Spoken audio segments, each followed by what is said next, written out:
Director सिर्फ इसलिए कि मैं 3 मिनट लेट ऑफिस पहुंचता हूं, वह पूरी कंपनी के सामने इसी साल के मेरे 80,000 युआन के प्रोजेक्ट बोनस को कैंसिल कर देता है। जिस पर मैं उसे समझाता हूं कि कल रात कोर लूप होल को फिक्स करने के लिए मैं सुबह 4 बजे तक ओवर टाइम कर रहा था, लेकिन वह मुझे ही बहाने बनाने वाला इंसान बताने लगता है। यह सुनकर मेरा भी अब और बहस करने का मन नहीं करता और फिर मैं कंप्लीटली केयरलेस तरीके से जॉब करने लगता हूं, जिसका रिजल्ट ये होता है कि आधे महीने के अंदर ही पूरा सिस्टम हैकर्स के अटैक का शिकार हो जाता है। लो लेवल लॉजिक को दोबारा रिक्रिएट करने वाला कोई भी नहीं होता, जिस पर कंपनी सीधा 300 मिलियन युआन का नुकसान झेलती है। उस सुबह सच कहूं तो मेरा मूड काफी अच्छा था, क्योंकि पूरी रात जागकर आखिरकार मैंने डेटाबेस के डेडली लूपहोल को बंद कर दिया था, जिस पर मैनेजमेंट सिस्टम में लगातार बज रही वार्निंग बेल भी आखिरकार रुक जाती है। स्टेबल चल रही सी लाइंस को देखकर मेरा पूरा शरीर रिलैक्स हो जाता है और फिर मैं थके हुए कदमों से अपने रेंटेड रूम की तरफ लौटने लगता हूँ। उस समय सुबह के 4 बज चुके होते हैं। बिस्तर पर लेटे हुए मैं यही सोचता हूँ कि बस किसी तरह यह महीना निकल जाए। प्रोजेक्ट बोनस मिलते ही माँ की बाईपास सर्जरी, ऑपरेशन का कर्ज, घर की EMI और बेटी की हाफ ईयर स्कूल फीस सब मैनेज हो जाएगा। लेकिन किस्मत को शायद कुछ और ही मंजूर था। अलार्म बजते ही जब मेरी आंख खुलती है तब तक बहुत देर हो चुकी होती है। मुझे यकीन ही नहीं होता कि मैं सिर्फ 3 मिनट लेट हो गया हूँ, जिस पर मैं पूरी ताकत से ऑफिस बिल्डिंग की तरफ भागता हूँ। पंच मशीन पर ठंडे तरीके से 9:03 डिस्प्ले होने लगता है और अटेंडेंस ऐप में लाल रंग से लेट अराइवल का मैसेज चमक उठता है। वह मोमेंट देखते ही मेरा दिल कसकर बैठ जाता है।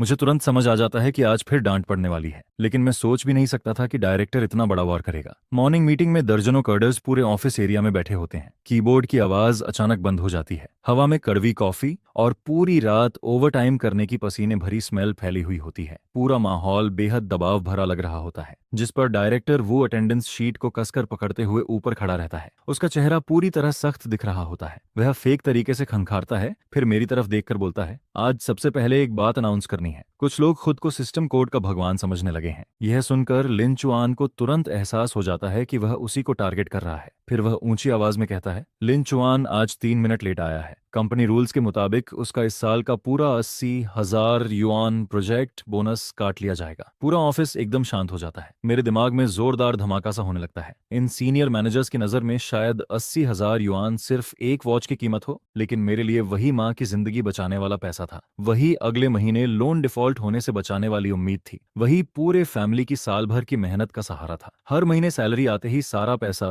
कर्ज में चला जाता था। मैं सिर्फ इसी बोनस के भरोसे सब खत्म करने का सपना देख रहा था। पीछे बैठे टेस्टिंग एम्प्लॉय ठंडी सांस लेते हुए कहता है, सिर्फ 3 मिनट लेट होने पर पूरा बोनस काट लिया, यह तो इंसान को मारने जैसा है। जिस पर दूसरा बोलता है, हम लोग 996 शेड्यूल में जानवरों की तरह काम करते हैं, सिर्फ इसी बोनस के लिए। लेकिन भीड़ में कुछ लोग ऐसे भी होते हैं जो हमेशा मैनेजमेंट की चमचागिरी करते रहते हैं। वह लोग मेरी हालत देखकर अंदर ही अंदर खुश हो रहे होते हैं। मेरा गला सूख जाता है, जैसे किसी ने कॉटन भर दिया हो। बड़ी मुश्किल से मैं गहरी सांस लेकर बोल पाता हूँ, डायरेक्टर वो कल रात को डेटाबेस मैलिशियस अटैक का शिकार हो गया था। पूरा आर्किटेक्चर क्रैश हो गया था। अकेले मैंने सुबह 4 बजे तक लूप होल फिक्स किया, बस थोड़ी देर आंख लगी और अलार्म मिस हो गया, इसलिए 3 मिनट लेट हो गया। सच कहूं तो अब तक मुझे पानी पीने का भी मौका नहीं मिला। पैरों में अभी भी क्रैम्प्स हो रहे हैं। लेकिन डायरेक्टर वो मुझे सीधा देखने तक की जरूरत नहीं समझता। वह टैबलेट पलटते हुए कोल्ड वॉइस में बोलता है, ओवरटाइम करना तुम्हारी लो एफिशिएंसी की वजह है और लेट आना रेड लाइन क्रॉस करना है। कंपनी रूल्स किसी कोडर की वजह से नहीं बदलेंगे। जिस पर मैं भी दबे गुस्से में बोलता हूं, अगर मैं पूरी रात जागकर बग फिक्स नहीं करता तो इस वक्त सर्वर कभी चालू नहीं हो पाता। आज पूरा प्लेटफॉर्म पैरालाइज हो जाता। यह सुनते ही वह फाइट बोर्ड पर जोर से हाथ मारता है। सामने बैठी इंटर्न लड़की डर कर कांप जाती है। फिर डायरेक्टर जोर से चिल्लाता है, लिन चुआन, तुम्हारा मतलब क्या है? गलती करके भी बहस कर रहे हो? तुम कोर टीम लीडर हो, तुम्हें एग्जाम्पल बनना चाहिए। अगर तुम खुद लेट आओगे तो मैं इस टीम को कैसे कंट्रोल करूंगा? क्या कंपनी रूल सिर्फ डेकोरेशन है? इतने लोगों के सामने इंसल्ट होने पर मेरा चेहरा आग की तरह जलने लगता है। मैंने सालों तक इस कंपनी के लिए सब कुछ झोंक दिया था, फिर भी वह आदमी सबके सामने मेरी बिल्कुल रिस्पेक्ट नहीं करता। जिस पर मैं गहरी सांस लेता हूँ और अचानक मुझे फील होता है कि दिल के अंदर कुछ टूट चुका है। फिर मैं सीधा डायरेक्टर की आंखों में देखकर धीरे धीरे बोलता हूँ, डायरेक्टर सही कह रहे हैं, रूल्स तो रूल्स होते हैं। अब मैं कंपनी का कोई भी रूल कभी नहीं तोड़ूंगा। इतना कहकर सबके सामने मैं अपनी पॉकेट से सर्वर सिक्योरिटी कार्ड निकालता हूँ। वह 24 घंटे कोर सर्वर एक्सेस वाला सिक्योरिटी की होता है। चटाक की आवाज के साथ मैं उसे मीटिंग टेबल पर फेंक देता हूँ। यह मेन सर्वर की सिक्योरिटी की है। कंपनी रूल्स के मुताबिक इसे हमेशा टीम लीडर के पास रहना चाहिए, लेकिन अगर मैं इस पोजीशन के लायक नहीं हूँ तो इसे कंपनी को वापस कर देता हूँ। यह देखकर डायरेक्टर कुछ सेकंड्स के लिए शॉक हो जाता है।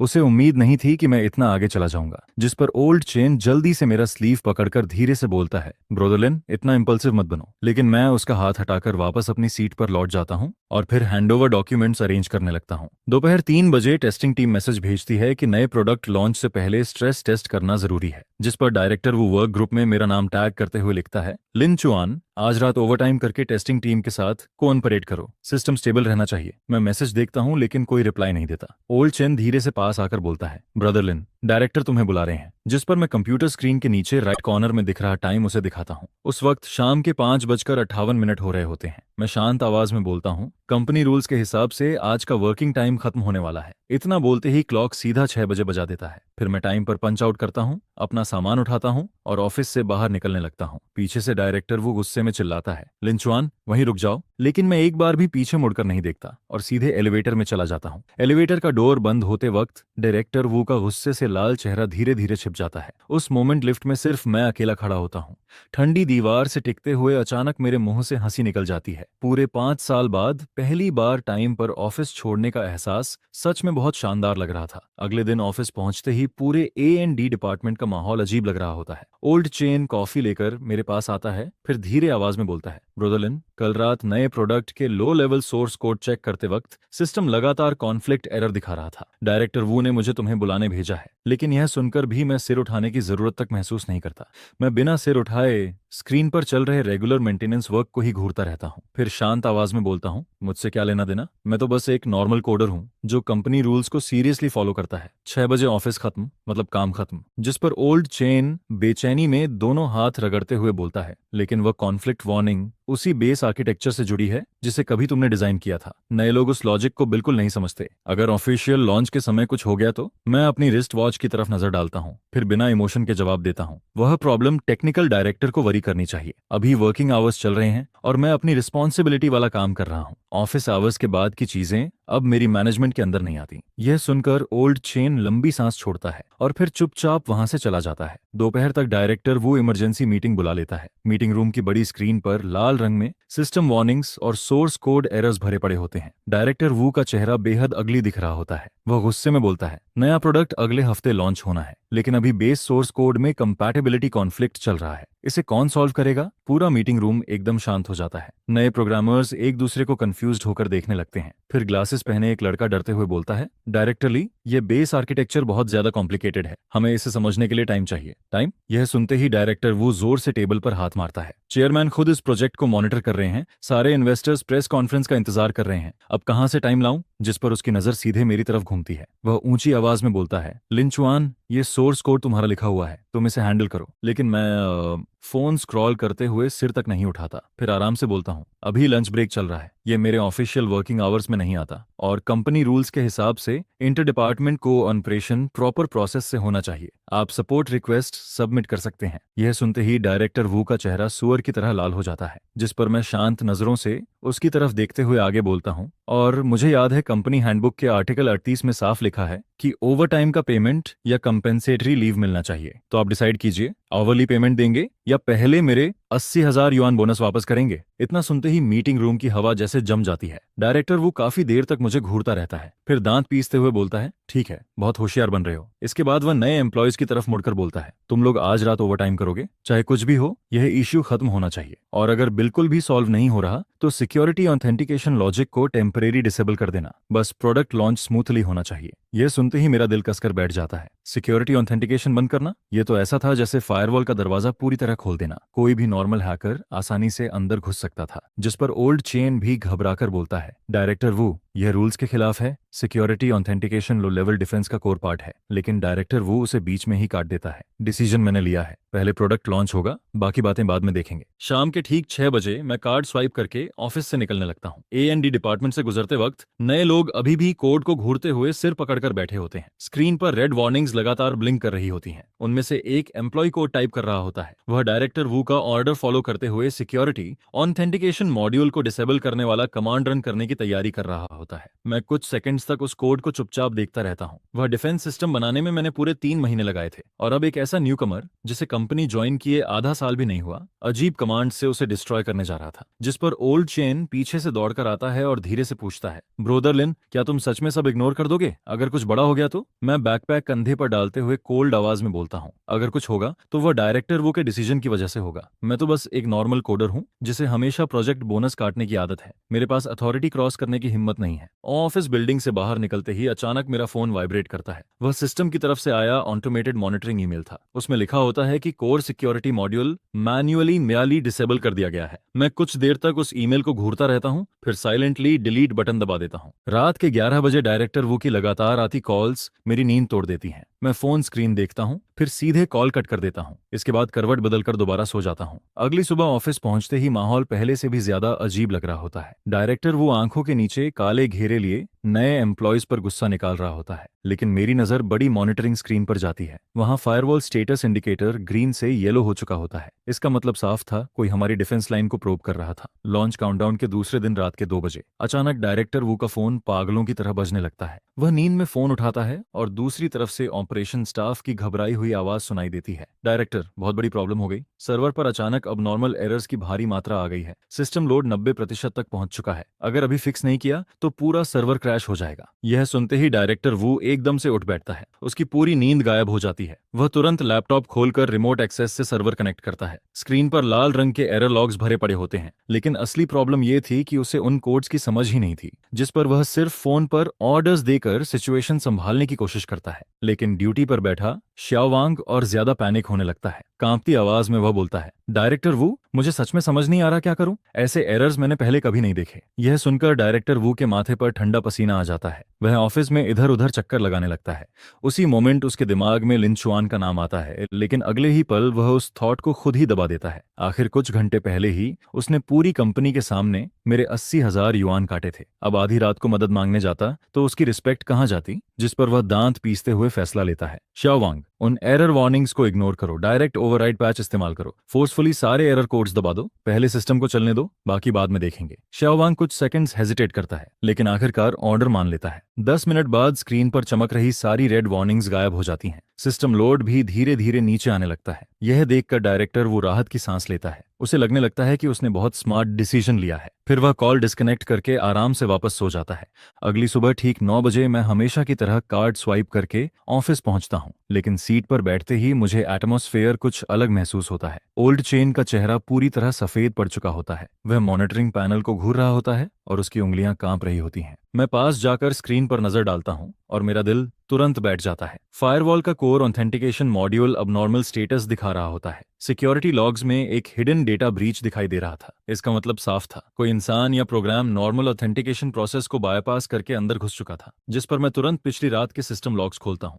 लेकिन जितना ज्यादा देखता हूं उतना ही शॉक होता जाता हूं। रात 2:40 बजे शाओवांग ने डायरेक्टर वू के रिमोट ऑर्डर्स पर फोर्स ओवरराइड मेथड इस्तेमाल करके सारे एरर कोड सप्रेस कर दिए थे। लेकिन असल में वह वार्निंग्स सिक्योरिटी मॉड्यूल की इंट्रूजन अलर्ट्स थी। अब सारे अलर्ट्स दब चुके थे, लेकिन उससे भी खतरनाक बात यह थी कि फायरवॉल के अंदर एक इनविजिबल लूप होल पूरी तरह खुल चुका था। यह लूप होल भले ही ज्यादा बड़ा नहीं था, लेकिन इतना जरूर था कि कोई एक्सपीरियंस्ड हैकर चुपचाप अंदर घुसकर सिस्टम में बैकडोर कोड इंस्टॉल कर सकता था। जिस पर ओल्ड चेन धीरे से मेरे पास आकर पूछता है, लिंचुआन, क्या हमें यह बात ऊपर रिपोर्ट करनी चाहिए? मैं दूर कॉफी बना रहे डायरेक्टर वो की तरफ देखता हूँ, फिर दीवार पर चिपके कंपनी मैनेजमेंट रूल्स की तरफ नजर घुमाता हूँ। वहां साफ लिखा होता है कि हायर मैनेजमेंट को बाईपास करके रिपोर्ट करने वाले इंसान को मैनेजमेंट ऑर्डर डिस्टर्ब करने वाला माना जाएगा और उसके खिलाफ स्ट्रिक्ट एक्शन लिया जाएगा। जिस पर मैं सिर हिलाते हुए बोलता हूँ, कंपनी के रूल्स हैं, हमें फॉलो करने चाहिए, और वैसे भी डायरेक्टर वो टेक्निकल हेड हैं, उन्हें हमसे ज्यादा समझ होगी। ओल्ड चेन कुछ बोलने की कोशिश करता है, लेकिन आखिर में चुप हो जाता है।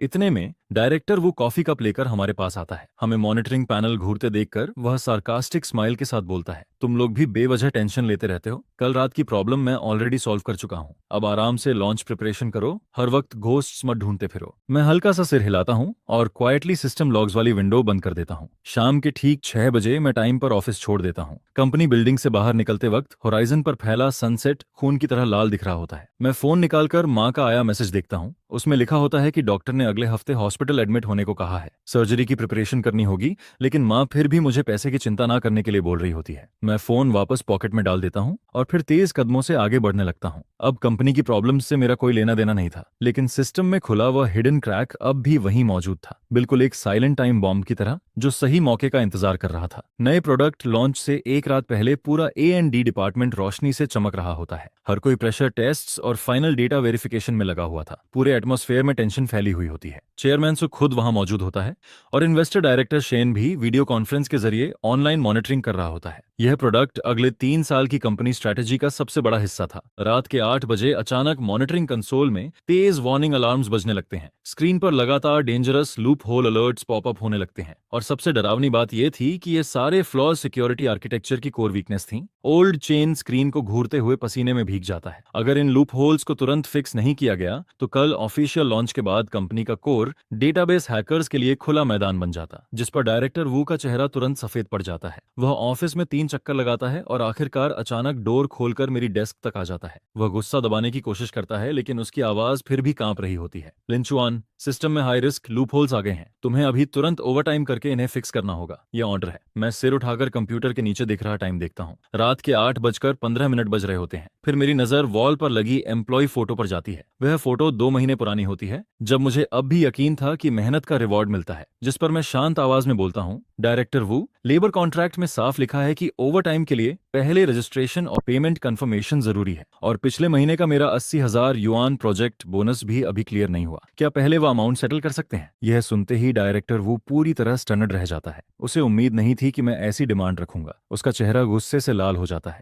वह दहाड़ते हुए बोलता है, ये कौन सा वक्त है पैसे की बात करने का? कंपनी क्राइसिस में है। तुम टेक्निकल बैकबोन हो, क्या तुम्हें रिस्पॉन्सिबिलिटी नहीं लेनी चाहिए? लेकिन मैं शांत तरीके से सिर हिलाता हूँ। डायरेक्टर वू, पहले आपने ही कहा था कि रूल्स कभी ब्रेक नहीं हो सकते। अब मैं भी कंपनी पॉलिसी सीरियसली फॉलो कर रहा हूँ। अगर रिटर्न ओवरटाइम अप्रूवल और ओवरटाइम फी कंफर्मेशन नहीं है तो मैं फ्री में ओवरटाइम नहीं कर सकता, और वह 80,000 युआन मेरा मेहनत का पैसा है। उसका प्रॉपर एक्सप्लेनेशन मिलना चाहिए। यह सुनकर डायरेक्टर वू का पूरा शरीर गुस्से से कांपने लगता है। वह उंगली मेरी तरफ दिखाकर चिल्लाता है, लिंचुआन, तुम कंपनी को थ्रेटन कर रहे हो? मैं खड़ा होकर अपनी कॉलर ठीक करता हूँ, फिर धीरे से बोलता हूँ, डायरेक्टर वू, एम्प्लॉय को फायर करने का भी प्रॉपर प्रोसेस होता है। कम से कम 30 दिन पहले रिटर्न नोटिस देना पड़ता है। और भूलिए मत, मेरे पास अभी भी 5 साल का लेबर कॉन्ट्रैक्ट है। अगर इलीगल टर्मिनेशन हुआ तो कंपनी को डबल कंपेंसेशन देनी पड़ेगी। पूरा ऑफिस एकदम साइलेंट हो जाता है। हर एम्प्लॉय अपना काम रोककर हमारी तरफ देखने लगता है। ओल्ड चेन बीच में आकर समझाने की कोशिश करता है, लेकिन मेरी नजर उसे रोक देती है। आखिर में डायरेक्टर वो गुस्से से कांपते हुए बोलता है, बहुत अच्छा लिंचुआन, कल प्रोडक्ट लॉन्च के बाद सबसे पहला इंसान जिसे मैं कंपनी से निकालूंगा वह तुम होगे। फिर देखता हूँ इस इंडस्ट्री में कैसे सर्वाइव करते हो। मैं हल्का सा सिर हिलाता हूँ और अपना बैकपैक उठाकर निकलने लगता हूँ। ओल्ड चेन धीरे से मेरे पास आकर बोलता है, लिंचुआन, कम से कम हेल्प तो कर दो। अगर सच में कुछ हो गया तो हम सब खत्म हो जाएंगे। मैं कुछ सेकंड्स रुकता हूँ, मॉनिटरिंग स्क्रीन पर चमकती लाल वार्निंग्स को देखता हूँ, फिर डायरेक्टर वू के पीले पड़ चुके चेहरे की तरफ नजर डालता हूँ, जिस पर मैं कोल्ड आवाज में बोलता हूँ, ब्रोदर चेन, मैं तो बस एक छोटा कोडर हूँ, कंपनी रूल्स वायलेट करने की हिम्मत नहीं कर सकता। इतना कहकर मैं बिना पीछे देखे सीधे एलिवेटर की तरफ चला जाता हूँ। पीछे से डायरेक्टर वू की चीजें तोड़ने की आवाजें और चेयरमैन सू की गुस्से भरी दहाड़ सुनाई देती रहती है। एलिवेटर डोर धीरे धीरे बंद हो जाता है। मैं ठंडी दीवार से टिककर आंखें बंद कर लेता हूँ। तभी फोन वाइब्रेट करता है। वह हॉस्पिटल की तरफ से आया पेमेंट रिमाइंडर था। माँ की सर्जरी डिपॉजिट में अभी भी 50,000 युआन कम थे। कंपनी बिल्डिंग से बाहर निकलते ही ठंडी हवा चेहरे से टकराती है। शुरुआती ऑटम की चिली फीलिंग पूरे शरीर में फैल जाती है। मैं ऊपर देखता हूँ। बिल्डिंग की टॉप फ्लोर पर अब भी लाइट्स जल रही होती हैं। वहां एक ऐसी इमरजेंसी फायर फाइट चल रही थी जिसमें अब मेरी कोई मौजूदगी नहीं थी। और कल वही दिन था जब मिरेकल देखने को मिलने वाला था। प्रेस कॉन्फ्रेंस का वेन्यू बेहद शानदार तरीके से सजाया गया था। 5 स्टार होटल का बैंक्वेट हॉल रिपोर्टर्स और बिजनेस जायंट से भरा हुआ था। पूरी वॉल पर जायंट LED स्क्रीन लगी हुई थी जिस पर कंपनी लोगो चमक रहा होता है। चेयरमैन सू एक्सपेंसिव सूट पहनकर स्टेज के बीचों बीच खड़ा था और बड़े कॉन्फिडेंस से पूरे 1 साल में बने सोशल कॉमर्स प्लेटफॉर्म का इंट्रोडक्शन दे रहा था। नीचे फ्रंट रो में बैठे इन्वेस्टर डायरेक्टर शेन संतुष्टि से सिर हिला रहे होते हैं। उन्होंने इस प्रोजेक्ट में पूरे 200 मिलियन इन्वेस्ट किए थे। अब उन्हें बस लॉन्च के बाद यूजर्स एक्सप्लोजन और कंपनी वैल्यूएशन डबल होने का इंतजार था। ठीक सुबह 10 बजे चेयरमैन सू सिंबॉलिक लॉन्च बटन दबाता है। स्क्रीन पर यूजर रजिस्ट्रेशन तेजी से बढ़ने लगते हैं। हर सेकंड सैकड़ों नए यूजर्स प्लेटफॉर्म में एंटर कर रहे होते हैं। पूरा हॉल तालियों से गूंज उठता है, लेकिन बैकस्टेज टेक्निकल एरिया में खड़ा डायरेक्टर वो मॉनिटरिंग पैनल को घूर रहा होता है। उसके माथे पर लगातार पसीना निकल रहा था। कल रात उसने 2 आउटसोर्स्ड टेक्निकल टीम्स को इमरजेंसी में बुलाया था। वे पूरी रात जागकर बग्स पैच कर रहे थे। हालांकि सारे डेंजरस लूप होल्स पूरी तरह फिक्स नहीं हुए थे, लेकिन कम से कम सबसे ऑब्वियस क्रैक्स को टेम्पररी कवर जरूर कर दिया गया था। वो खुद को दिलासा देता है कि शायद वो इस प्रेस कॉन्फ्रेंस के कुछ घंटों को किसी तरह झेल लेगा। 10:15 पर रजिस्टर्ड यूजर्स की संख्या 1 लाख के पार चली जाती है, जिस पर मीडिया के फ्लैश लाइट्स लगातार चमकने लगती हैं। चेयरमैन तो चेहरे पर बड़ी सी स्माइल लेकर इंटरव्यू देना शुरू करता है। फिर 10:23 पर अचानक सर्वर ट्रैफिक में कुछ अजीब बदलाव दिखने लगता है। मॉनिटरिंग बोर्ड पर डेटा ग्राफ्स किसी हार्ट बीट मॉनिटर की तरह पागलों की तरह ऊपर नीचे होने लगते हैं। यह देखकर ओल्ड चेन का चेहरा तुरंत बदल जाता है, जिस पर वो गंभीर आवाज में कहता है, कुछ गड़बड़ है। यह ट्रैफिक पैटर्न नॉर्मल यूजर्स जैसा बिल्कुल नहीं लग रहा। जिस पर डायरेक्टर इनको थोड़ा पास आकर धीरे से कहता है, शायद किसी एरिया के यूजर्स एक साथ लॉग इन कर रहे होंगे। चिंता की बात नहीं है। लेकिन 10:25 पर फर्स्ट फायरवॉल लेयर की वार्निंग लाइट्स ब्लिंक करना शुरू कर देती हैं, जिसके तुरंत बाद सेकंड लेयर भी वार्निंग देने लगती है, और फिर थर्ड लेयर डोमिनो कार्ड्स की तरह एक के बाद एक कोलैप्स होने लगती है। यह देखकर ओल्ड चेन के हाथ कांपने लगते हैं। उसे समझ आ जाता है कि यह कोई नॉर्मल ट्रैफिक स्पाइक नहीं, बल्कि एक ऑर्गेनाइज्ड हैकर अटैक है। फिर 10:27 पर हॉल का जायंट स्क्रीन अचानक काला पड़ जाता है, जिस पर पूरा हॉल शोर से भर जाता है। चेयरमैन तो की स्माइल उसके चेहरे पर ही जम जाती है, जबकि टेक्निकल स्टाफ पागलों की तरह कीबोर्ड्स पर टाइपिंग करते हुए सिस्टम रिस्टोर करने की कोशिश करने लगते हैं। लेकिन जैसे ही स्क्रीन दोबारा ऑन होता है, सिचुएशन पूरी तरह कंट्रोल से बाहर जा चुकी होती है। पूरे स्क्रीन पर एक स्कल एनिमेशन दिखाई देने लगता है, जिसके नीचे ब्लड रेड फॉन्ट में धीरे धीरे इंग्लिश वर्ड्स उभरते हैं। You came to think you won guys. यह देखते ही पूरा हॉल केओस में बदल जाता है। रिपोर्टर्स अपने फोन्स निकालकर लगातार फोटोज लेने लगते हैं। वहीं इन्वेस्टर्स के डायरेक्टर शेन का चेहरा पूरी तरह सफेद पड़ जाता है, जिस पर चेयरमैन तो गुस्से में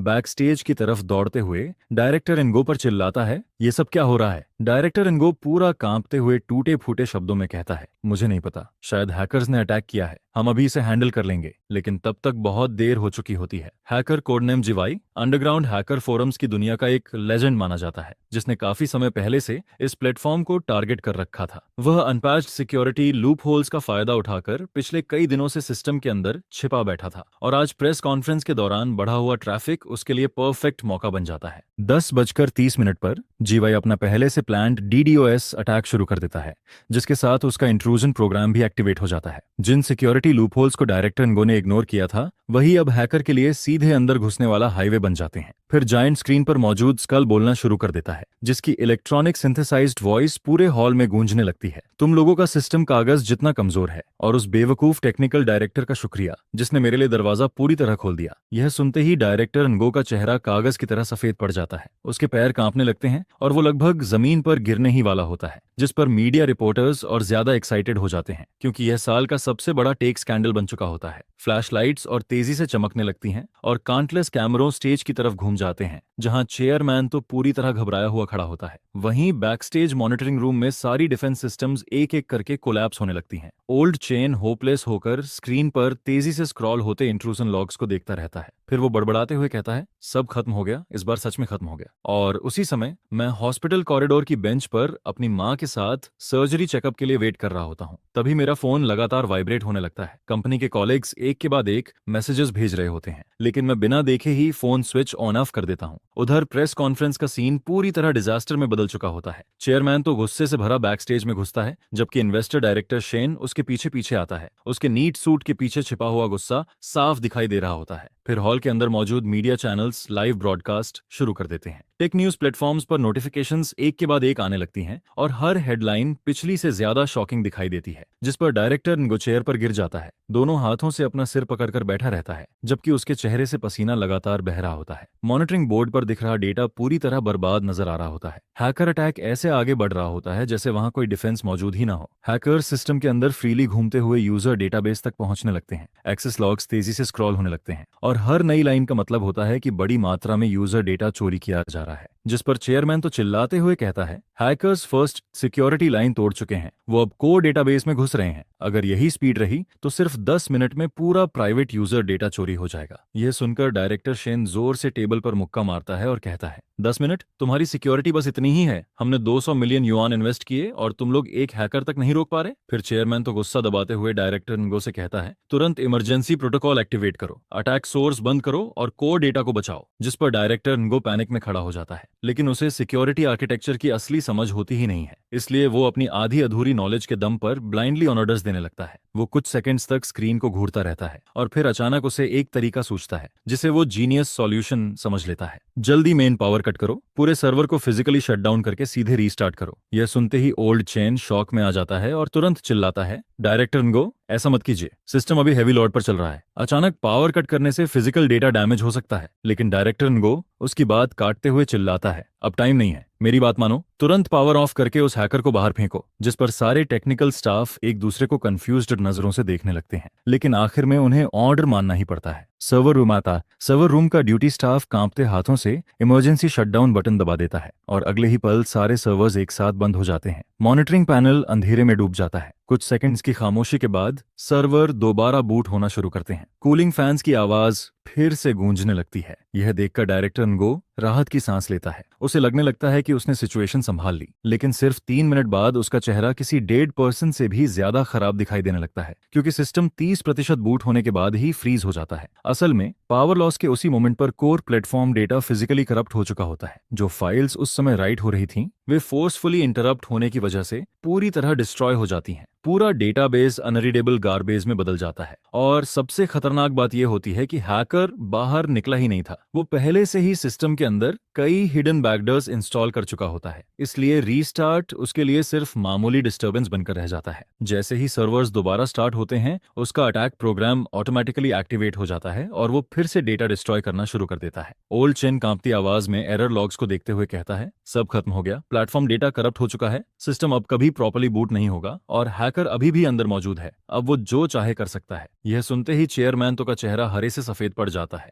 वो डायरेक्टर नगो को घूरते हुए कहता है, तुमने आखिर किया क्या है? जिस पर डायरेक्टर नगो के होंठ कांपने लगते हैं। उसके मुंह से एक शब्द तक नहीं निकलता। कोल्ड स्वेट उसकी पूरी शर्ट भिगो देता है। फिर डायरेक्टर शेन तुरंत अपना फोन निकालता है और दूसरी तरफ चिल्लाते हुए कहता है, तुरंत लीगल टीम से कांटेक्ट करो, कॉन्ट्रैक्ट वायलेशन रिस्पॉन्सिबिलिटी प्रोसेस अभी शुरू करो। और ठीक उसी पल जायंट स्क्रीन पर वो स्कल इमेज एक बार फिर से दिखाई देने लगता है। जीवाई की इलेक्ट्रॉनिक सिंथेसाइज्ड वॉइस मजाक उड़ाते हुए पूरे हॉल में गूंजने लगती है, तुम लोगों के कोऑपरेशन के लिए धन्यवाद। फोर्स शटडाउन की वजह से फायरवॉल पूरी तरह कोलैप्स हो चुका है। अब चलो कुछ इंटरेस्टिंग बातें करते हैं। यह सुनते ही हॉल में मौजूद मीडिया पूरी तरह पागल हो जाती है। काउंटलेस कैमरों सीधे जायंट स्क्रीन की तरफ घूम जाते हैं। यह प्रेस कॉन्फ्रेंस अब प्रोडक्ट लॉन्च नहीं बल्कि एक ऐसी पब्लिक रिलेशंस डिजास्टर बन चुकी होती है जिसे पूरी दुनिया लाइव देख रही होती है। वहीं बैकस्टेज टेक्निकल टीम फिर से डेड साइलेंस में डूब जाती है, क्योंकि अब हर किसी को समझ आ चुका होता है कि असली नाइटमेयर तो अभी शुरू हुआ है। सिस्टम पूरी तरह फ्रीज हो चुका होता है, हैकर अब भी अंदर हैवोक मचा रहा होता है और एकमात्र इंसान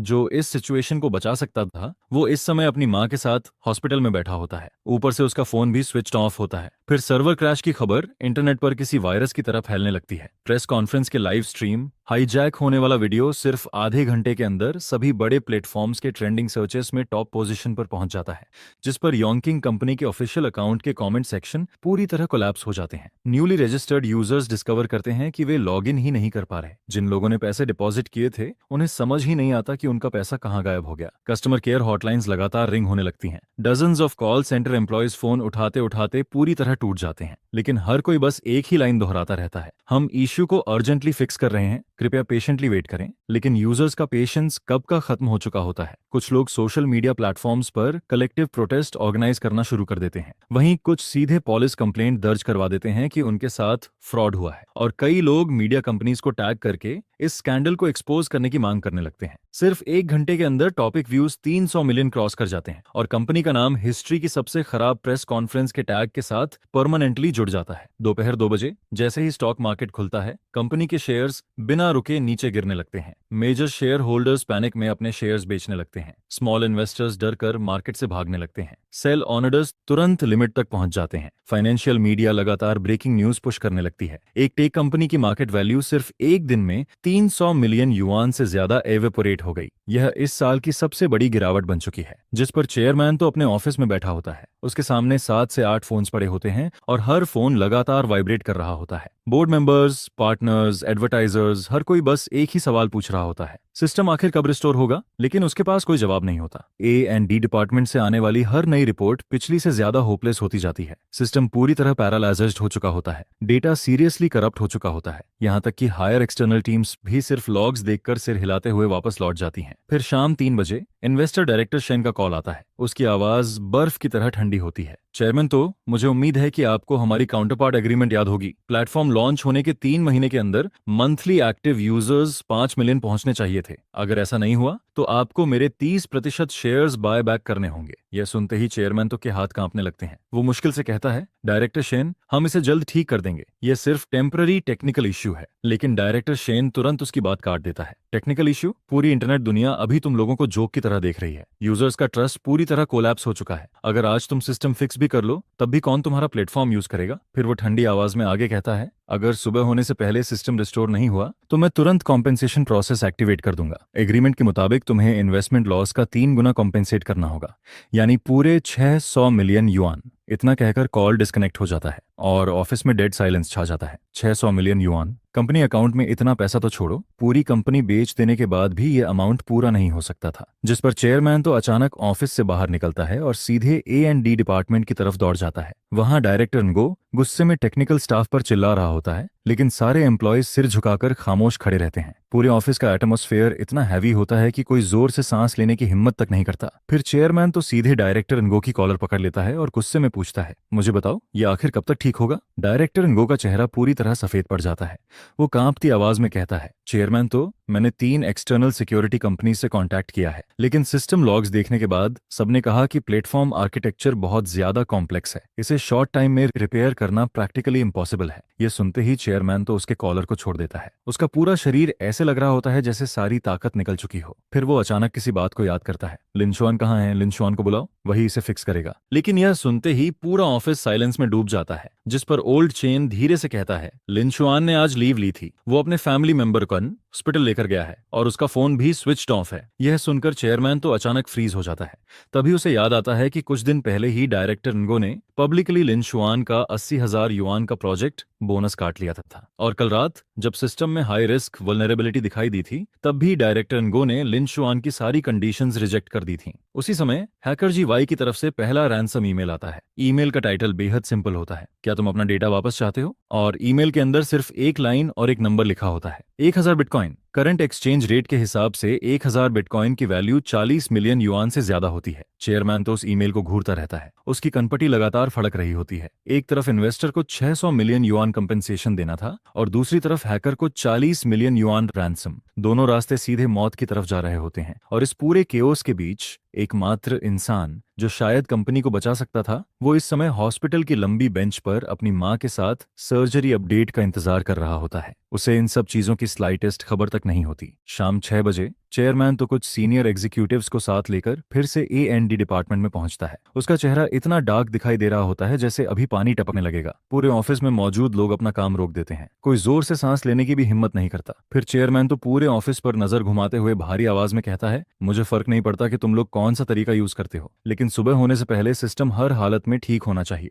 अगर कंपनी बैंकक्रप्ट हुई तो यहाँ मौजूद हर इंसान बाहर फेंक दिया जाएगा। जिस पर डायरेक्टर नगो माथे का पसीना पोंछते हुए हकलाकर कहता है कि वो सॉल्यूशन ढूंढ रहा है, लेकिन प्लेटफॉर्म डेटा बहुत ज्यादा डैमेज्ड है, हमें सच में और टाइम चाहिए। ये सुनते ही चेयरमैन तो जोर से टेबल पर मुक्का मारता है। टाइम? मैंने तुम्हें कम टाइम दिया था क्या? सुबह से अब तक पूरे 8 घंटे बीत चुके हैं और तुम्हारे पास अभी भी यही रिजल्ट है? फिर ओल्डचेन हिम्मत करके आगे आता है। चेयरमैन तो, ये पूरा प्लेटफॉर्म आर्किटेक्चर लिनशुआन ने अकेले बनाया था, सिर्फ वही हर मॉड्यूल की लॉजिक प्रॉपर्ली समझता है। अगर लिनशुआन वापस आ जाए तो शायद, लेकिन इससे पहले कि वो अपनी बात पूरी कर पाता, डायरेक्टर नगो का चेहरा तुरंत बदल जाता है। वो अचानक बीच में बोल पड़ता है, चेयरमैन तो, इसका लिनशुआन से कोई लेना देना नहीं है, ये सब हैकर अटैक की वजह से हुआ है, कोई भी यह प्रेडिक्ट नहीं कर सकता था। जिस पर चेयरमैन तो ठंडी नजरों से डायरेक्टर नगो को घूरते हुए पूछता है, तो फिर मुझे यह बताओ, आखिर हैकर हमारी डिफेंस लाइन इतनी आसानी से तोड़ कैसे पाया? आखिर सिस्टम में इतनी खतरनाक सिक्योरिटी लूपहोल कैसे आ सकती है? यह सुनकर डायरेक्टर मो अपना मुंह खोलता है, लेकिन उसके मुंह से एक शब्द भी नहीं निकलता है। जिस पर चेयरमैन सू तुरंत ओल्ड चेन की तरफ मुड़कर कहता है, अभी तुमने क्या कहा था? साफ साफ बताओ। ओल्ड चेन कुछ सेकंड तक हिचकिचाता है,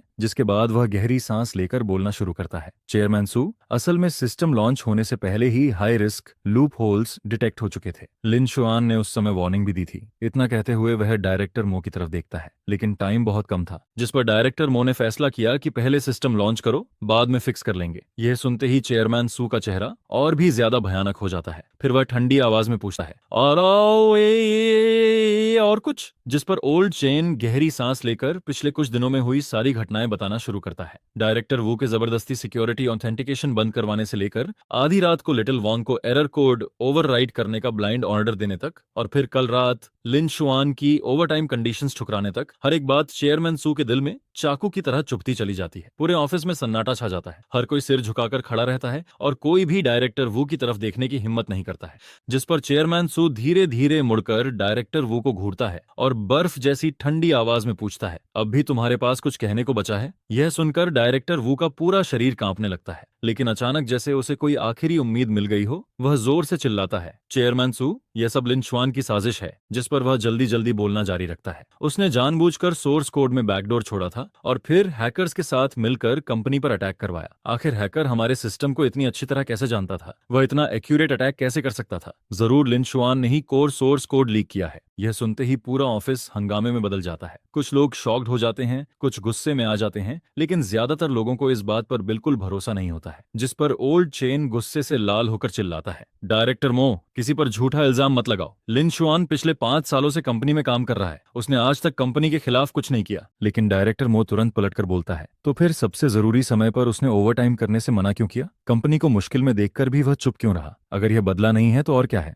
यह सुनकर चेयरमैन सू हाथ उठाकर दोनों की बहस रोक देता है। फिर वह कुछ सेकंड तक चुप रहता है, जिसके बाद शांत लेकिन डरावनी आवाज में कहता है, ओल्ड चेन, तुरंत सभी सर्वर सील करो और पिछले 1 महीने के सारे ऑपरेशन लॉग्स निकालो। मैं हर कोर कोड मॉडिफिकेशन रिकॉर्ड देखना चाहता हूँ। इसके बाद वह डायरेक्टर वू की तरफ मुड़ कहता है, अगर इन्वेस्टिगेशन में साबित हुआ कि यह सब लिन शुआन ने किया है तो मैं खुद पुलिस को बुलाकर उसे गिरफ्तार करवाऊंगा। वह अपनी बात पूरी नहीं करता है, लेकिन उसकी अधूरी बात में छुपी धमकी हर किसी को साफ समझ आ जाती है। म्यूजिक उसी समय हैकर गोसी का दूसरा ईमेल आता है, लेकिन इस बार उसमें रैंसम नहीं बल्कि एक वीडियो होता है। वीडियो में गोसी वॉइस चेंजर के जरिए मजाक उड़ाते हुए कहता है, सुना है तुम लोग अंदर के गद्दार को ढूंढ रहे हो, बेकार मेहनत मत करो, ये सब तुम्हारी खुद की बेवकूफी की वजह से हुआ है, किसी और की वजह से नहीं। चलो तुम्हें एक हिंट देता हूँ, रात 2:40 बजे का ऑपरेशन लॉग देखो। वह जीनियस जिसने सिक्योरिटी सोर्स कोड को जबरदस्ती ओवरराइट किया था, उसने तो मुझे बहुत बड़ा गिफ्ट दे दिया। यह सुनते ही चेयरमैन सू का चेहरा पूरी तरह बदल जाता है। वह स्क्रीन पर दिख रहे समय को घूरता है और फिर कुर्सी पर कांपते हुए बैठे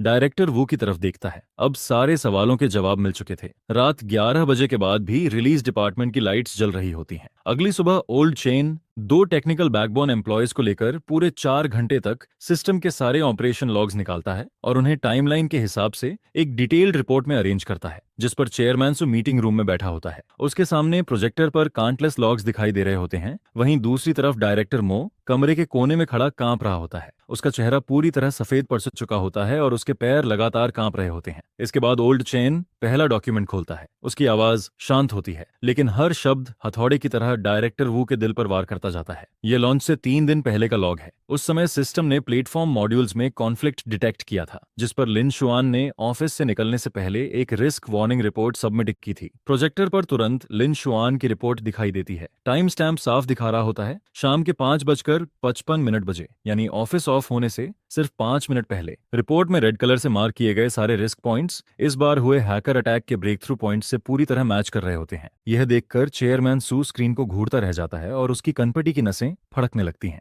जिस पर ओल्ड चेन आगे बोलता है, लेकिन अगले दिन मीटिंग में डायरेक्टर मो ने इस रिपोर्ट को रिजेक्ट कर दिया था। उसका कहना था कि लॉन्च प्रोग्रेस पर असर नहीं पड़ना चाहिए। इसके तुरंत बाद उसने सिक्योरिटी ऑथेंटिकेशन मॉड्यूल्स का एक हिस्सा बंद करने का ऑर्डर दिया और सिस्टम मेंटेनेंस का काम लिटिल वॉन्ग को सौंप दिया, जो अभी नया था और उसके पास एक्सपीरियंस भी नहीं था। इसके बाद प्रोजेक्टर पर डायरेक्टर मो द्वारा भेजा गया वर्क इंस्ट्रक्शन ईमेल दिखाई देता है। सारे इंस्ट्रक्शन साफ साफ लिखे हुए होते हैं, जिन्हें अब झूठलाना नामुमकिन था। यह देखकर डायरेक्टर मो के होंठ कांपने लगते हैं। वह जल्दी से सफाई देते हुए बोलता है, मैंने ये सब सिर्फ प्रोग्रेस मेंटेन करने के लिए किया था। इन्वेस्टर्स लगातार प्रेशर डाल रहे थे, लेकिन चेयरमैन सू उसे सिर्फ ठंडी नजरों से देखता है और कुछ नहीं बोलता है। इसके बाद ओल्ड चेन तीसरा डॉक्यूमेंट खोलता है। यह लॉन्च से 1 रात पहले का रिकॉर्ड है। रात 2:40 बजे सिस्टम ने इंट्रूसन वार्निंग दी थी, लेकिन नाइट शिफ्ट पर मौजूद लिटिल वांग ने डायरेक्टर वू के रिमोट इंस्ट्रक्शंस के तहत फोर्स ओवरराइड मेथड इस्तेमाल करके सारे एरर अलर्ट्स ब्लॉक कर दिए। प्रोजेक्टर पर डिटेल्ड ऑपरेशन लॉग्स दिखाई देते हैं। हर कमांड के साथ एपीआई एड्रेस और ऑपरेटर इंफॉर्मेशन साफ नजर आ रही होती है और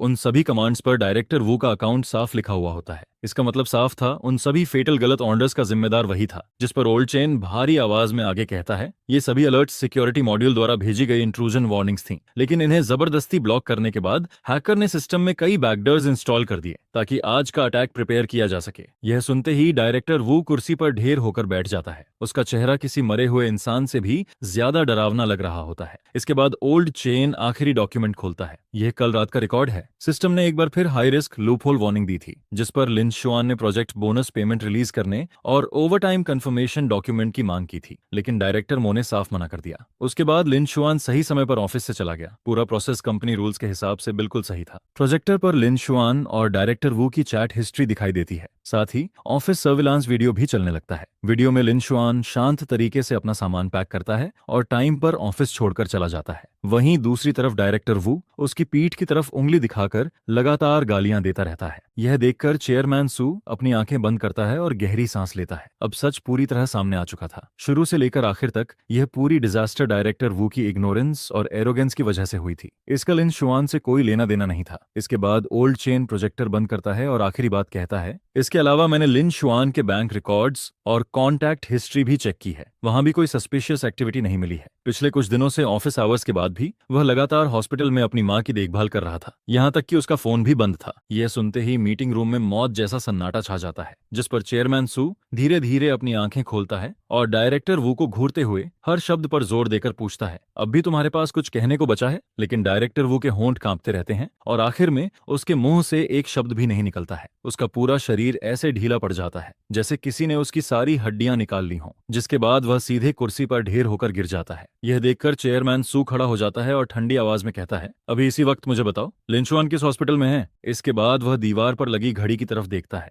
रात के 12:20 बज चुके होते हैं। इन्वेस्टर्स द्वारा दिए गए अंतिम अल्टीमेटम में अब सिर्फ 6 घंटे से भी कम समय बचा होता है और कंपनी को बचाने वाला इकलौता इंसान अभी तक इस बात से अनजान होता है कि यहाँ क्या कुछ हो चुका है। रात 1 बजे म्यूजिक सिटी पीपल्स हॉस्पिटल के इमरजेंसी हॉल में अब भी तेज रोशनी जल रही होती है। मैं हॉलवे की लंबी बेंच पर बैठा होता हूँ और हाथ में ठंडी हो चुकी कॉफी पकड़े रहता हूँ।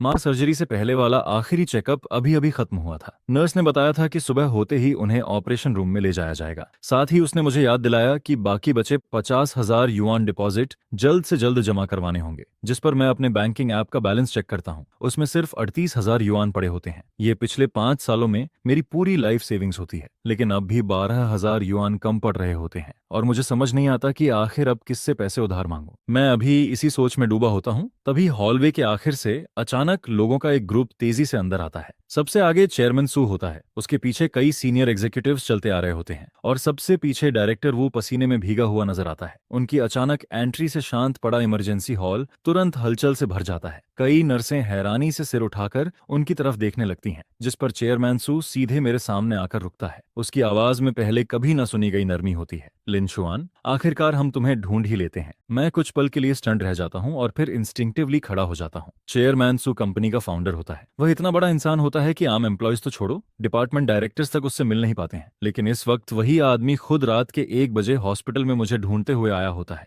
जिस पर मैं उसके पीछे खड़े डायरेक्टर वू की तरफ देखता हूँ। वह सिर झुकाए खड़ा रहता है और मेरी तरफ देखने की भी हिम्मत नहीं कर पाता है। उसका चेहरा बिल्कुल भूत की तरह सफेद पड़ चुका होता है। इसके बाद चेयरमैन सू गहरी सांस लेता है और थकी हुई आवाज में कहता है, लिन शुआन, कंपनी के साथ बहुत बड़ा हादसा हो गया है। सिचुएशन बेहद सीरियस है। मुझे तुम्हारी मदद चाहिए। मैं शांत आवाज में जवाब देता हूँ, चेयरमैन सू, मैं अब कंपनी का कोर टेक्निकल एम्प्लॉय नहीं रहा हूँ। डायरेक्टर वो खुद कह चुका है कि कंपनी किसी एक कोडर के बिना भी आराम से चल सकती है। यह सुनकर चेयरमैन सू के चेहरे पर ऑकवर्ड एक्सप्रेशन आ जाता है, जिस पर वह तुरंत कहता है, लिन शुआन, मुझे पता है कि कंपनी ने तुम्हारे साथ गलत किया है, लेकिन अभी सिचुएशन बहुत क्रिटिकल है। सिस्टम पर हैकर्स ने अटैक कर दिया है। पूरा प्लेटफॉर्म ऑलमोस्ट पैरालाइज हो चुका है। कोर डेटा बुरी तरह डैमेज हो चुका है। हमने बाहर की 3 बड़ी सिक्योरिटी कंपनीज को बुलाया, लेकिन कोई भी इसे फिक्स नहीं कर पाया। वह कुछ सेकंड रुकता है, जिसके बाद उसकी आवाज और ज्यादा डेस्परेट हो जाती है। सिर्फ तुम ही उस एंटायर आर्किटेक्चर को सबसे अच्छी तरह समझते हो। कंपनी को अब सिर्फ तुम ही बचा सकते हो। मैं उसकी तरफ देखता रहता हूँ, लेकिन कुछ नहीं बोलता हूँ। जिस पर चेयरमैन सू आगे कहता है, मैंने पूरी इन्वेस्टिगेशन करवाई है। इस पूरे इंसिडेंट के पीछे सिर्फ डायरेक्टर वो जिम्मेदार है। उसने तुम्हारी रिस्क वार्निंग्स इग्नोर की,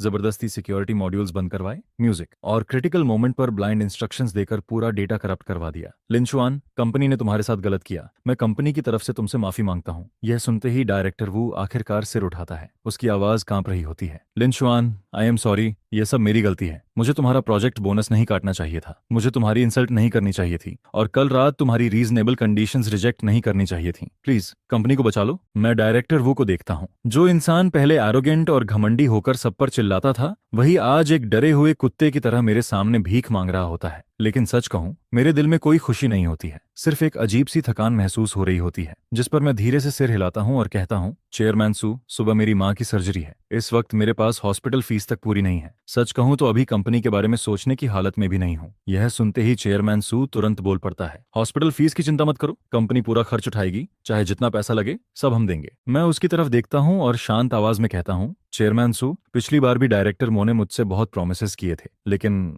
आखिर में क्या हुआ? मुझे मेरा राइटफुल प्रोजेक्ट बोनस तक नहीं मिला। यह सुनते ही चेयरमैन सू कुछ सेकंड के लिए चुप रह जाता है, लेकिन अगले ही पल वह मेरी बात समझ जाता है, जिस पर वह तुरंत अपने असिस्टेंट की तरफ मुड़कर कहता है, अभी के अभी कॉन्ट्रैक्ट तैयार करो, ऐसा कॉन्ट्रैक्ट जिसकी लीगल वैलिडिटी हो। करीब 10 मिनट बाद असिस्टेंट जल्दी जल्दी एक इमरजेंसी ड्राफ्टेड एग्रीमेंट लेकर वापस आता है। चेयरमैन सू वहीं खड़े खड़े उस पर साइन करता है और ऑफिशियल स्टैंप भी लगा देता है। एग्रीमेंट में साफ लिखा होता है, 80,000 युआन का पेंडिंग प्रोजेक्ट बोनस तुरंत रिलीज किया जाएगा। मेरी माँ की पूरी सर्जरी कॉस्ट कंपनी पे करेगी। इसके अलावा मुझे 1 मिलियन युआन का स्पेशल रिवॉर्ड भी दिया जाएगा, और इंसिडेंट खत्म होने के बाद लीगल रिस्पॉन्सिबिलिटी भी तय की जाएगी। जिस पर चेयरमैन सू एग्रीमेंट मेरी तरफ बढ़ाते हुए कहता है, लिंचुआन, यह कंपनी की सिंसियरिटी है, अब क्या तुम वापस आकर काम करोगे? मैं एग्रीमेंट लेकर ध्यान से पढ़ता हूँ। सब कुछ कंफर्म करने के बाद दीवार पर लगी घड़ी की तरफ देखता हूँ। रात के 1:40 बज चुके होते हैं। सुबह होने में अब सिर्फ 5 घंटे से भी कम समय बचा होता है, लेकिन मैं तुरंत हाँ नहीं कहता हूँ, बल्कि अपना फोन निकालकर उसे ऑन करता हूँ। स्क्रीन जलते ही दर्जनों अनरीड मैसेजेस लगातार पॉपअप होने लगते हैं। सारे मैसेजेस कंपनी के कॉलेग्स की तरफ से हेल्प रिक्वेस्ट्स होते हैं।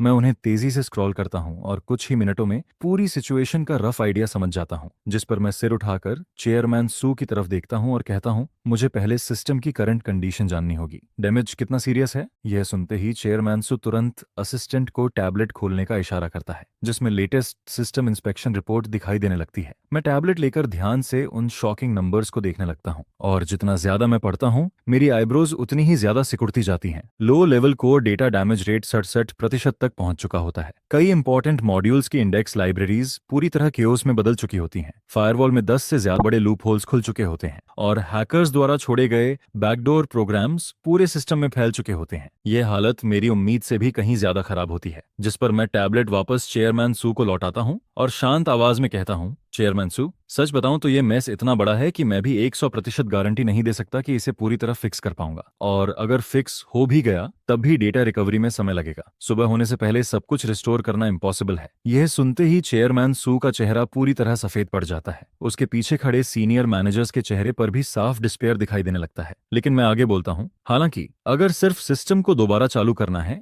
हैकर्स को बाहर निकालना है और कोर डेटा को चोरी होने से बचाना है, तो ये काम मैं कर सकता हूँ, लेकिन पूरी रिकवरी में कम से कम 3 से 5 दिन लगेंगे। यह सुनते ही चेयरमैन सू ऐसे रिएक्ट करता है जैसे डूबते इंसान को आखिरी सहारा मिल गया हो। बस सिस्टम चलना चाहिए, बस डेटा सुरक्षित रहना चाहिए, इतना काफी है। मैं हॉस्पिटल रूम की तरफ देखता हूँ। माँ अब भी अंदर आराम कर रही होती हैं, जिसके बाद मैं नर्स स्टेशन तक जाता हूँ और ड्यूटी नर्स से माँ का ध्यान रखने के लिए कहता हूँ। फिर मैं मुड़कर चेयरमैन सू की तरफ देखता हूँ और शांत आवाज में बोलता हूँ, चलते हैं, वापस कंपनी चलते हैं। उस समय रात के 2:10 बज रहे होते हैं। कंपनी की गाड़ियों का कन्वॉय सीधे पार्किंग बेसमेंट में जाकर रुकता है। मैं और चेयरमैन सू बिना समय बर्बाद किए सीधे R&D डिपार्टमेंट की तरफ बढ़ते हैं। पूरा ऑफिस तेज रोशनी से जगमगा रहा होता है। सारे टेक्निकल एम्प्लॉयज अब भी वहीं मौजूद होते हैं। हर किसी के चेहरे पर थकान और डिस्पेयर साफ नजर आ रहा होता है। जैसे ही ओल्ड चेन मुझे देखता है, उसकी आंखें लाल हो जाती हैं। वह भारी आवाज में कहता है, लिंचुआन, आखिरकार तुम आ ही गए। मैं सिर्फ हल्का सा सिर हिलाता हूँ और सीधे सेंट्रल कंट्रोल डेस्क के सामने जाकर बैठ जाता हूँ। सिस्टम मॉनिटर पर रियल टाइम स्टेटस पूरी तरह केओस में बदला हुआ होता है। मैं अपनी उंगलियां हल्की सी स्ट्रेच करता हूँ, गहरी सांस लेता हूँ और फिर कीबोर्ड पर तेजी से टाइपिंग शुरू कर देता हूँ। सबसे पहला काम होता है हाईएस्ट एक्सेस अथॉरिटी वापस लेना, क्योंकि डायरेक्टर वो की ब्लाइंड कमांड्स ने पूरे परमिशन मैनेजमेंट सिस्टम को बुरी तरह मेस बना दिया था।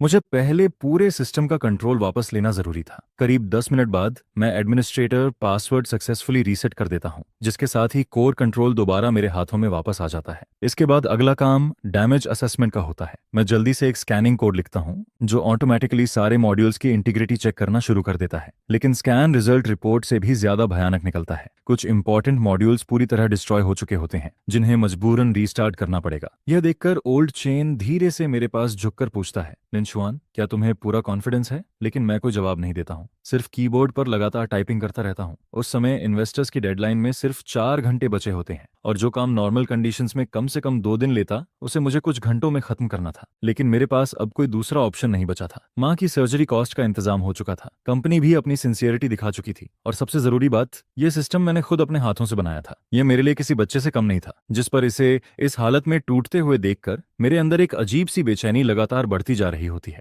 मैं तुरंत ओल्ड चेन की तरफ मुड़कर कहता हूँ, कुछ भरोसेमंद लोगों को यहाँ बुलाओ, मुझे डेटा रिकवरी में असिस्टेंस चाहिए, और साथ ही बैकअप सर्वर भी तैयार करो। मैं पूरी अंडरलाइंग आर्किटेक्चर दोबारा बिल्ड करने वाला हूँ। यह सुनते ही ओल्ड चेन तुरंत अरेंजमेंट्स करने निकल जाता है। वहीं दूसरी तरफ चेयरमैन सू थोड़ी दूरी पर खड़ा होकर लगातार मेरी तरफ देख रहा होता है। उसके चेहरे पर टेंशन साफ दिखाई दे रही होती है, और डायरेक्टर वह ऑफिस के कोने में दुबक कर खड़ा रहता है। हालत ऐसी होती है कि वह जोर से सांस लेने तक की हिम्मत नहीं कर पा रहा होता है। रात के 2:30 बजे मैं ऑफिशियली इस इंटेंस सिस्टम रेस्क्यू ऑपरेशन की शुरुआत करता हूं। मेरी उंगलियां कीबोर्ड पर हवा की तरह दौड़ने लगती हैं। स्क्रीन पर कोड लाइंस वाटरफॉल की तरह तेजी से स्क्रॉल होने लगती हैं। पूरा R&D रूम अब सिर्फ कीबोर्ड टाइपिंग और सर्वर फैंस की भारी आवाजों से गूंज रहा होता है। समय हर सेकंड तेजी से गुजर रहा होता है, और मैं पूरी तरह अपने काम में डूब चुका होता हूँ। रात के 3 बजे म्यूजिक में लगातार आधे घंटे से बिना रुके काम कर रहा होता हूँ। शुरुआती स्टेज में मैंने सिस्टम आर्किटेक्चर को टेम्पररी स्टेबलाइज कर दिया था, लेकिन असली मुश्किल अब शुरू होने वाली थी। हैकर गोसी द्वारा छोड़े गए बैकडोर प्रोग्राम्स मेरी उम्मीद से कहीं ज्यादा डेंजरस और कनिंग होते हैं। वे किसी कैंसर ट्यूमर की तरह लो लेवल सोर्स कोड में गहराई तक घुसे हुए होते हैं, और अगर जरा सी भी गलती हो जाए तो पूरा सेल्फ डिस्ट्रक्ट प्रोटोकॉल एक्टिवेट हो सकता था। मैं एक सिगरेट जलाता हूं और स्क्रीन पर दिख रहे सस्पिशियस कोड्स को लगातार घूरता रहता हूं, जिस पर ओल्ड चेन मेरे पास एक हॉट कॉफी रखता है और धीरे से पूछता है, लिनशुआन, क्या मैं कुछ हिस्सा संभाल लूं? लेकिन मैं सिर हिलाकर मना कर देता हूं। ये सारे बैकडोर प्रोग्राम्स एक दूसरे से लिंक्ड हैं।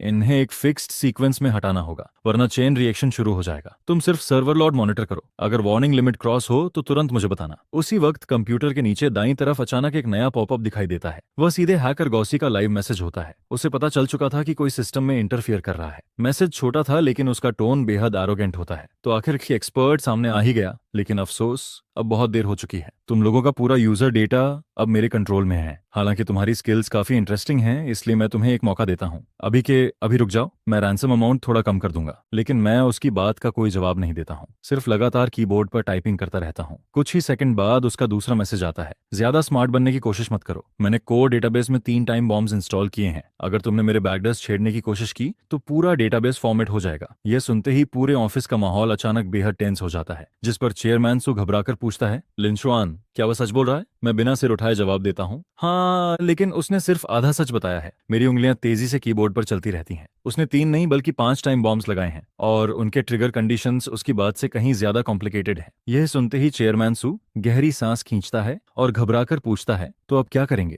जिस पर मैं पहली बार सिर उठाता हूँ, और मेरे होंठों पर एक ठंडी मुस्कान दिखाई देती है। वह सोच रहा है कि मैं नॉर्मल तरीके से बैकडोर रिमूव करूंगा, लेकिन वह एक बात भूल गया। यह सिस्टम मैंने डिजाइन किया है, इसका लो लेवल लॉजिक मैं किसी से ज्यादा अच्छी तरह समझता हूँ। इसके बाद मैं दूसरे इंटरफेस पर स्विच करता हूँ और एक बिल्कुल नया कोड लिखना शुरू करता हूँ। इस कोड का काम बैकडोर को डायरेक्टली डिलीट करना नहीं होता, बल्कि सिस्टम के अंदर एक वर्चुअल सैंडबॉक्स एनवायरनमेंट बनाना होता है, ताकि सारे बैकडोर प्रोग्राम्स उसी में आइसोलेट हो जाएं। उन्हें ऐसा लगे कि वे अब भी नॉर्मली रन कर रहे हैं, लेकिन असल में उनका कोर डेटा से कनेक्शन पूरी तरह कट हो चुका होता है। सुबह के 4 बजे वर्चुअल सैंडबॉक्स एनवायरनमेंट फाइनली तैयार हो चुका होता है। मैं गहरी सांस लेता हूं और एग्जीक्यूट कमांड दबा देता हूं। अचानक स्क्रीन पर कोड लाइंस पागलों की तरह स्क्रॉल होने लगती हैं। पूरा सिस्टम कुछ सेकंड के लिए फ्रीज हो जाता है। ऑफिस में मौजूद हर इंसान सांस रोककर स्क्रीन को घूर रहा होता है। कोई भी जोर से सांस लेने की हिम्मत नहीं करता है। करीब 30 सेकंड बाद सिस्टम आखिरकार रिस्पॉन्स देता है। मॉनिटरिंग डैशबोर्ड पर दिखाई दे रहे सारे रेड सिंबल्स, जो बैकडोर प्रोग्राम्स को रिप्रेजेंट कर रहे थे, धीरे धीरे येलो कलर में बदलने लगते हैं, जिसका मतलब साफ था, बैकडोर सक्सेसफुली आइसोलेट हो चुके थे। यह देखकर ओल्ड चेन एक्साइटमेंट में लगभग उछल पड़ता है।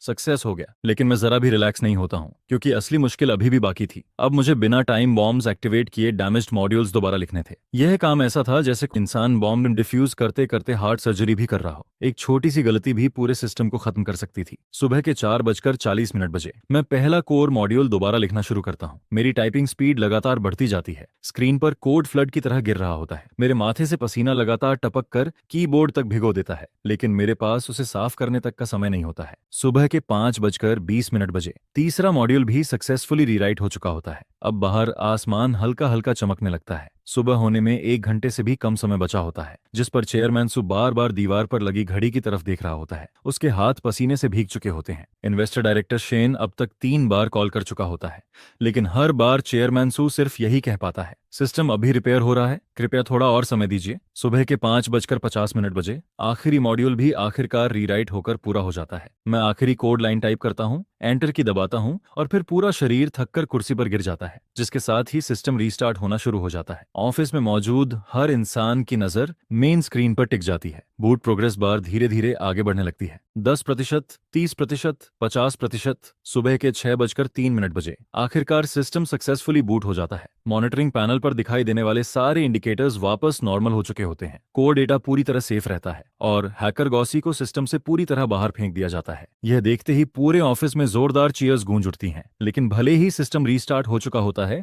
मैं अच्छी तरह जानता था कि यह सिर्फ शुरुआत थी। गॉसी इतनी आसानी से हार मानने वाला इंसान नहीं था। वह इतने लंबे समय तक सिस्टम में छिपा रहा था, इसलिए यह नामुमकिन था कि उसने कोई बैकअप प्लान ना छोड़ा हो। और सच में जैसे ही सब लोग राहत की सांस लेने लगते हैं, मॉनिटरिंग पैनल पर अचानक एक एबनॉर्मल डेटा स्ट्रीम चमक उठती है, जिस पर मैं तुरंत सीधा बैठ जाता हूं और मेरी उंगलियां कीबोर्ड पर तेजी से दौड़ने लगती हैं। गोसी अब भी अंदर है। वह एक हिडन बैकडोर इस्तेमाल करके दोबारा कनेक्शन एस्टैब्लिश करने की कोशिश कर रहा होता है। यह देखकर ओल्ड चेन घबराकर पूछता है, लिनशुआन, क्या वह वापस आ गया? मैं सिर हिलाता हूँ। मेरी नजरें अब भी स्क्रीन पर टिकी रहती हैं। वह मेरे डिफेंस सिस्टम को टेस्ट कर रहा है। वह मेरी कमजोरियां ढूंढना चाहता है। गॉसी भी अब समझ चुका होता है कि उसका ओपोनेंट कोई आम इंसान नहीं है, इसलिए उसके अटैक्स पहले से कहीं ज्यादा केयरफुल और कनिंग हो जाते हैं। उसके डेटा पैकेट्स पूरे सिस्टम में भूत की तरह घूम रहे होते हैं और हर बार वे बिल्कुल सही तरीके से उन ट्रैप्स को अवॉइड कर देते हैं जो मैंने पहले से सेट किए होते हैं। मैं शांत दिमाग से उसके अटैक पैटर्न्स एनालाइज करता रहता हूँ और धीरे धीरे मेरे दिमाग में उसकी पूरी अटैक मैप बननी शुरू हो जाती है। तभी अचानक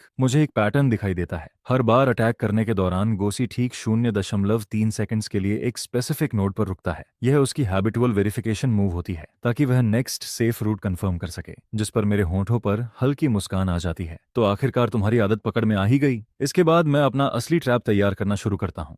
मैं उसी नोड पर एक बेट छोड़ देता हूँ, जिसे मैं सिस्टम की फेक वीकनेस की तरह डिस्गाइज करता हूँ ताकि गोसी खुद उसमें फंस जाए। सुबह के 6:20 बजे गोसी आखिरकार जाल में फंस जाता है। म्यूजिक उसका अटैक प्रोग्राम सीधे बेट नोड में घुस जाता है और उसी वक्त मेरा ट्रेस कोड एक्टिवेट हो जाता है। यह कोड चुपचाप उसके डेटा पैकेट से अटैच हो जाता है, बिल्कुल किसी जीपीएस ट्रैकर की तरह, जिसका काम उसकी रियल लोकेशन ट्रेस करना होता है। लेकिन गॉसी का रिएक्शन भी बेहद तेज होता है। उसे तुरंत कुछ गड़बड़ महसूस हो जाती है और वह तेजी से अलग अलग सर्वरस पर जंप करना शुरू कर देता है ताकि ट्रेस से बच सके। मेरी स्क्रीन पर उसका एस्केप रूट लगातार दिखाई देने लगता है। पहले डोमेस्टिक सर्वर, फिर जापान, उसके बाद अमेरिका और फिर यूरोप। पूरा सीन किसी ग्लोबल साइबर चेस जैसा लगने लगता है। यह देखकर ओल्ड चेन शॉक्ड होकर बोल पड़ता है, ये तो बहुत तेजी से भाग रहा है। लेकिन मैं कोई जवाब नहीं देता हूँ, सिर्फ लगातार टाइपिंग करता रहता हूँ, क्योंकि मेरे ट्रेसिंग कोड में पहले से एक स्पेशल प्रिडिक्शन एल्गोरिदम मौजूद होता है जो गोसी के अगले जंप नोड को पहले ही कैलकुलेट कर लेता है और वहां पहले से इंटरसेप्शन प्रोग्राम डिप्लॉय कर देता है। सुबह के 6:35 बजे आखिरकार गोसी की स्पीड धीमी पड़ने लगती है। शायद उसे लगने लगता है कि वह ट्रेस से बच चुका है और इसी वजह से उसकी सावधानी कम होने लगती है। लेकिन यही वह पल होता है जिसका मैं इंतजार कर रहा था। मेरे इंटरसेप्शन प्रोग्राम को आखिरकार उसका रियल आईपी एड्रेस मिल जाता है। स्क्रीन पर नंबर्स की एक लंबी लाइन चमक उठती है। वह साउथ ईस्ट एशिया के किसी देश का रियल सर्वर एड्रेस होता है, जिस पर मैं तुरंत रिवर्स इंट्रूजन प्रोग्राम एक्टिवेट कर देता हूं और उसी एड्रेस के जरिए सीधे उसके सिस्टम में घुसने लगता हूं।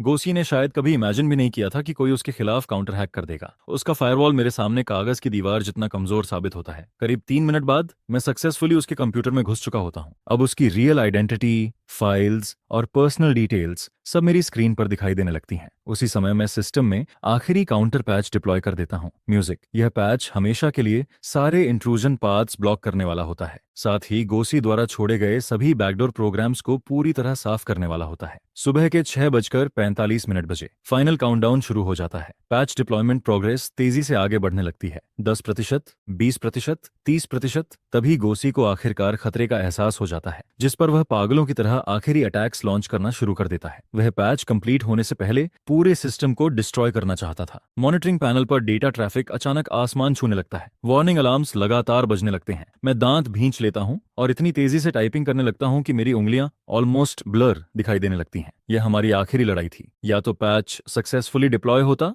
या फिर गॉसी पूरा सिस्टम तबाह कर देता। 50%, 60%, 70%, उसके अटैक्स लगातार और वायलेंट होते जाते हैं। सिस्टम लॉर्ड अब लिमिट के बेहद करीब पहुंच चुका होता है, जिस पर ओल्ड चेन घबराकर रिपोर्ट देता है, लिन शुआन, सर्वर अब ज्यादा देर तक लॉर्ड नहीं संभाल पाएंगे। मैं गहरी सांस लेकर कहता हूं, बस 1 मिनट और, सिर्फ 1 मिनट। 80%, 90%। सुबह के 6:58 बजे इन्वेस्टर्स की डेडलाइन में अब सिर्फ 2 मिनट बाकी होते हैं, लेकिन उसी वक्त पैच डिप्लॉयमेंट अचानक 95% पर रुक जाता है। पूरा सिस्टम कुछ सेकंड के लिए फ्रीज हो जाता है। ऑफिस में मौजूद हर इंसान का दिल जैसे गले में अटक जाता है। चेयरमैन सू दोनों हाथ कसकर पकड़ लेता है। उसकी हथेलियां पसीने से भीग चुकी होती हैं। अचानक स्क्रीन पूरी तरह ब्लैक हो जाती है और अगले ही पल तेज रोशनी के साथ दोबारा ऑन होती है, जिसके साथ प्रोग्रेस बार सीधा जंप करके 100% पर पहुंच जाती है। Patch deployment successful. उसी पल गोसी के सारे कनेक्शंस जबरदस्ती टर्मिनेट कर दिए जाते हैं। उसके छोड़े हुए सारे बैकडोर प्रोग्राम्स पूरी तरह डिलीट हो जाते हैं और system finally absolute safe state में वापस आ जाता है। ठीक सुबह के 7 बजे क्षितिज से सूरज निकलना शुरू हो जाता है। उसकी रोशनी खिड़कियों से होकर पूरे ऑफिस में फैल जाती है, जिस पर मैं पूरी तरह थककर कुर्सी पर गिर जाता हूँ। ऐसा लग रहा होता है जैसे मेरे शरीर की सारी ताकत खत्म हो चुकी हो। लेकिन आखिरकार यह नाइटमेयर खत्म हो चुका था। मॉनिटरिंग डैशबोर्ड पर सारे इंडिकेटर्स फिर से ग्रीन दिखाई दे रहे होते हैं। सर्वर स्टेबल चलते रहते हैं। डेटाबेस भी बिना किसी नुकसान के सुरक्षित बच चुका होता है। और तभी पूरे ऑफिस में थंडर जैसी चीयरिंग गूंज उठती है। कुछ लोग एक्साइटमेंट में एक दूसरे को गले लगाने लगते हैं, तो कुछ लोग सीधे जमीन पर बैठकर रोने लगते हैं, जिस पर चेयरमैन सो तेजी से मेरी तरफ आता है और दोनों हाथों से मेरा हाथ पकड़ लेता है। उसकी आवाज भावनाओं से कांप रही होती है। लिन शुआन, तुमने पूरी कंपनी को बचा लिया। तुमने यहाँ मौजूद हर इंसान को बचा लिया। मैं धीरे से सिर हिलाता हूँ। मेरी आवाज अब पूरी तरह बैठ चुकी होती है। मैंने सिर्फ वही किया जो मुझे करना चाहिए था।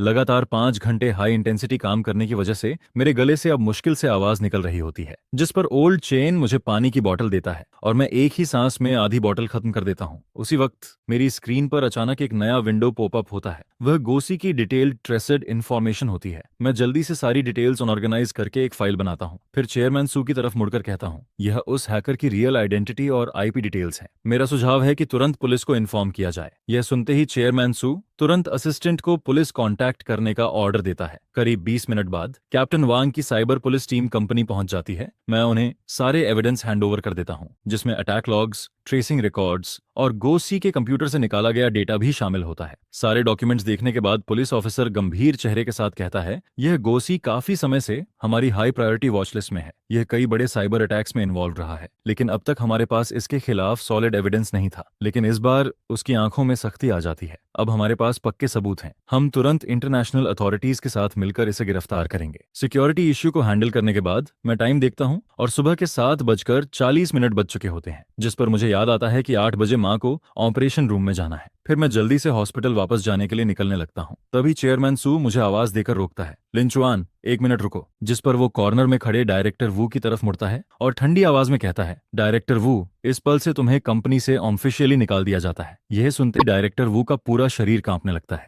और वो सीधे जमीन पर गिर पड़ता है। फिर चेयरमैन सूस आगे कहता है, इस इंसिडेंट की वजह से कंपनी को सीधे 300 मिलियन युआन से ज्यादा का नुकसान हुआ है, जिस पर मैं लीगल प्रोसीजर शुरू करूंगा और तुम्हारे ऊपर सिविल और क्रिमिनल दोनों चार्जेस लगाए जाएंगे। तुम्हारी इग्नोरेंस और एरोगेंस ने ऑलमोस्ट पूरी कंपनी को बर्बाद कर दिया था। यह सुनकर डायरेक्टर वू का चेहरा बिल्कुल सफेद पड़ जाता है। उसके होंठ कांपते हैं, जैसे वो खुद को एक्सप्लेन करना चाहता हो, लेकिन आखिर में उसके मुंह से एक शब्द भी नहीं निकल पाता। फिर वो किसी तरह लड़खड़ाते हुए उठता है और मेरे सामने आकर अचानक घुटनों के बल गिर जाता है। लिन चुआन, मुझसे गलती हो गई। मैं सच में गलत था। प्लीज मेरी तरफ से एक बार बोल दो। मेरे ऊपर बूढ़े माँ बाप हैं, नीचे बच्चे हैं। मैं ऐसे खत्म नहीं हो सकता। मैं डायरेक्टर वू को जमीन पर घुटनों के बल पड़े देखता हूँ। वही आदमी जिसने सबके सामने मुझे इंसल्ट किया था, आज एक कुत्ते की तरह भीख मांगता नजर आता है। लेकिन सच कहूं, मेरे दिल में जरा भी सेटिस्फैक्शन फील नहीं होता। सिर्फ एक अजीब सी एम्प्टीनेस महसूस होती है, जिस पर मैं शांत आवाज में कहता हूँ, डायरेक्टर वू, ऐसा नहीं है कि मैं आपकी मदद नहीं करना चाहता, बल्कि आपने खुद अपनी आखिरी राह बंद कर दी थी। जिस पल आपने रिस्क वार्निंग को इग्नोर किया, जिस पल आपने सिक्योरिटी मॉड्यूल को जबरदस्ती बंद करवाया और जिस पल आपने आधी रात में ब्लाइंड कमांड देकर डेटा डैमेज करवाया, उसी वक्त आपका एंडिंग तय हो चुका था। यह सुनकर वो पूरी तरह टूट जाता है। फिर मैं वहां से जाने लगता हूँ, लेकिन 2 कदम चलने के बाद रुक जाता हूँ और पीछे मुड़कर उसे देखता हूँ। और हाँ, आपको सुबह ट्रेनिंग सेशन में कही अपनी बात याद है।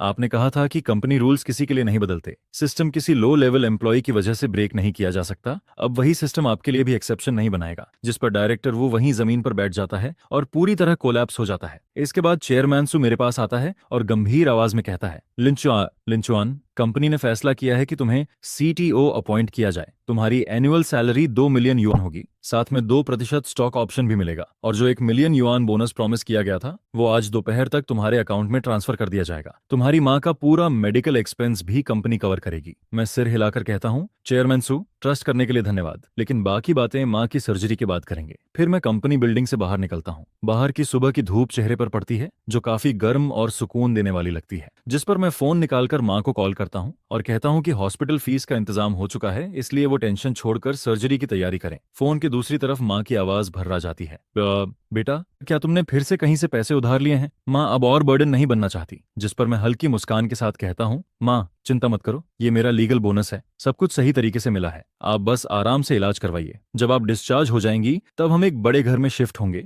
जहां आप और बेटी दोनों आराम से रह पाएंगे। कॉल खत्म करने के बाद मैं एक टैक्सी पकड़ता हूँ और सीधे हॉस्पिटल की तरफ निकल जाता हूँ। बाहर सिटी धीरे धीरे जागती नजर आती है। रोड्स पर लोग और गाड़ियां बढ़ने लगती हैं। फिर मैं सीट पर सिर टिकाकर आंखें बंद कर लेता हूँ और पिछले कुछ दिनों की सारी बातें दिमाग में घूमने लगती हैं। सबके सामने प्रोजेक्ट बोनस कटना, फिर बिना मोटिवेशन के काम करना, उसके बाद कंपनी क्राइसिस और आखिर में पूरा सिचुएशन पलट देना। ये सब किसी अजीब ड्रामा की तरह लगता है, लेकिन इसका एंडिंग आखिरकार अच्छा निकलता है। 3 दिन बाद माँ की सर्जरी पूरी तरह सक्सेसफुल हो जाती है, जिस पर डॉक्टर कहते हैं कि रिकवरी काफी अच्छी चल रही है और बस 1 हफ्ते की ऑब्जर्वेशन के बाद डिस्चार्ज मिल जाएगा। मैं हॉस्पिटल रूम में माँ के पास बैठा होता हूँ और उनके चेहरे पर वापस लौटी लालिमा को देखता हूँ, जिस पर मेरे दिल का सबसे बड़ा बोझ आखिरकार उतर जाता है। तभी फोन वाइब्रेट करता है। बैंक अकाउंट में 1 million yuan bonus, 80,000 yuan project reward और इस महीने की पूरी सैलरी ट्रांसफर हो चुकी होती है। मैं उन नंबर्स को देखता हूँ और पिछले 5 सालों में पहली बार महसूस करता हूँ कि मेरी मेहनत का सच में रिवॉर्ड मिला है। फिर माँ आंखें खोलती हैं और मेरा हाथ पकड़कर धीरे से कहती हैं,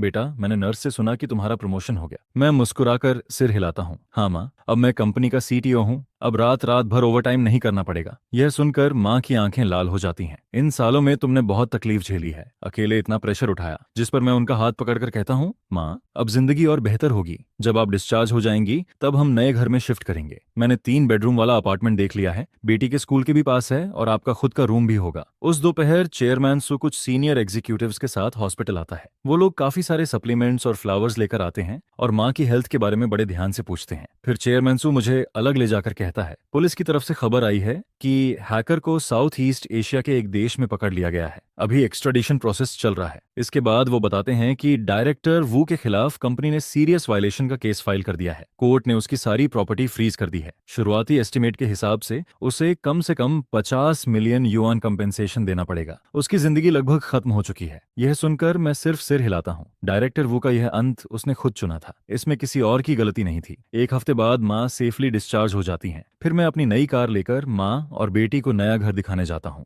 बेटी एक्साइटमेंट में हर कमरे में दौड़ती फिरती है। वहीं माँ बालकनी में खड़ी नीचे के पार्क को देखती हैं और उनकी आंखें नम हो जाती हैं। अगले दिन शिफ्टिंग शुरू होती है। लाओ चेन कुछ कॉलीग्स के साथ मदद करने आता है। सबको पता होता है कि इन दिनों मैंने क्या क्या झेला है, जिस पर हर किसी के चेहरे पर सच्ची खुशी दिखाई देती है। फिर लाओ चेन मेरे कंधे पर हाथ रखकर कहता है, लिंचुआन, तुम सबसे बेहतरीन प्रोग्रामर हो जिसे मैंने कभी देखा है, और सबसे ज्यादा गट्स वाले इंसान भी। उस रात मैं नए घर की बालकनी में खड़ा होकर इस शहर की हजारों लाइट्स को देखता हूँ। तभी फोन पर एक न्यूज नोटिफिकेशन आता है। इन्वेस्टर शेन इंटरव्यू में कहता है कि इस क्राइसिस ने उसे कंपनी की असली टेक्निकल स्ट्रेंथ और क्राइसिस हैंडलिंग कैपेबिलिटी दिखा दी। मैं फोन बंद करता हूँ और वापस लिविंग रूम में लौट आता हूँ। बेटी होमवर्क कर रही होती है, जबकि माँ किचन में बिजी होती हैं, जिस पर मुझे महसूस होता है कि यह घर आखिरकार सच में एक फैमिली होम बन चुका है। अगले दिन जब मैं ऑफिस पहुंचता हूं, तब रिसेप्शनिस्ट सम्मान के साथ कहती है, गुड मॉर्निंग बॉस लिन। एलिवेटर में मिलने वाले कॉलीग्स भी खुद आगे बढ़कर ग्रीट करते हैं। उनकी आंखों में साफ रिस्पेक्ट दिखाई देती है। मैं समझ जाता हूं कि यह रिस्पेक्ट सिर्फ मेरे पोजीशन की वजह से नहीं है, बल्कि उस रात की वजह से है जब मैंने पूरी ताकत लगाकर कंपनी को बचाया था। फिर मैं अपने ऑफिस में पहुंचता हूं। डेस्क पर नई टेक्निकल प्लानिंग फाइल फाइल रखी होती है। यह वही प्लान होता है जिसे चेयरमैन सू ने मुझे तैयार करने को कहा था, जिस पर मैं कंप्यूटर चालू करता हूँ और ध्यान से उसे रिव्यू करना शुरू करता हूँ। इस बार मैं कोई लो लेवल एम्प्लॉय नहीं हूँ जिसे कोई भी दबा सके, बल्कि अब मैं वह इंसान हूँ जिसके हाथ में असली डिसीजन मेकिंग पावर होती है। दोपहर के समय मुझे एक खास ईमेल मिलता है जिस पर सेंडर का नाम देखकर मैं थोड़ा रुक जाता हूँ। वह गोसी होता है, यानी वही हैकर जिसे पकड़ लिया गया था। ईमेल काफी छोटा होता है। तुम सबसे ताकतवर ओपोनेंट हो जिससे मैं कभी मिला हूँ। टेक्निकल स्किल्स के मामले में मैं पूरी तरह हार मानता हूँ। अगर कभी मौका मिला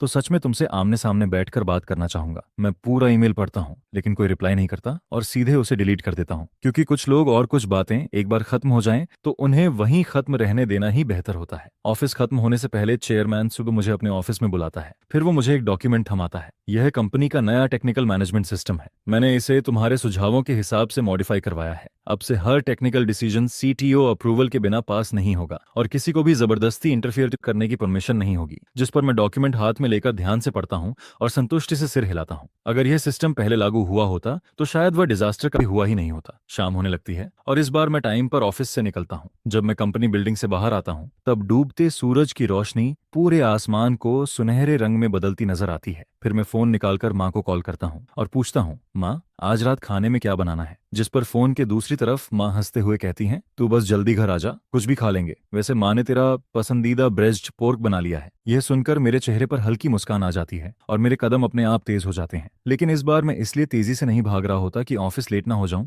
बल्कि इसलिए क्योंकि घर पर अब कोई मेरा इंतजार कर रहा होता है।